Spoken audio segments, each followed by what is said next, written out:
Check this out. I'm sweating because I just caught me a crow. The crow has the ability, if he wants to take my eyeball right out of its socket. Nice. I was chasing this little guy around, and it's symbolic because we were just talking about Cheyenne and the Native Americans. Well, the crow is our gift, Cheyenne. You asked for a video, and here we are. Because the Crow Native Americans, those were the Native Americans where I came from in Montana, who were like the enemies of the other ones. The Crow basically had its fists raised against the other Native Americans. And at times they were allies with the Union soldiers to fight their enemy tribes. So, and I've known a lot of Crow Indians. I've been in jail or psych wards with Crow Indians. You know what else the crow symbolizes? The crow symbolizes pranksters. People constantly pulling pranks on each other. And another interesting thing about crows is they're one of the birds where certain people, certain nature freaks, have actually learned how to decode their language. Yes, they've learned how, because crows and ravens, they make all these different sounds. All these, they're constantly making noise. And they travel in very large groups, and they're very fertile. And so people have listened how they communicate with each other. To a certain extent.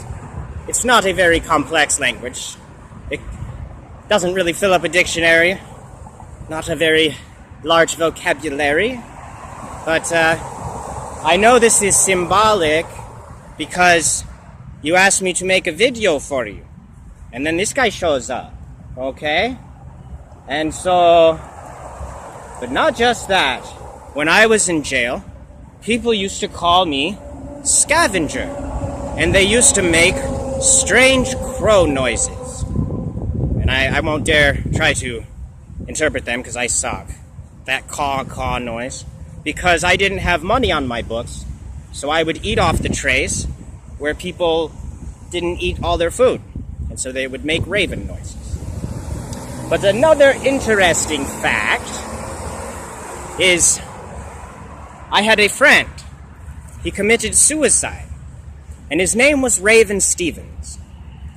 And Elijah always had a raven bring him food when he was out by the stream.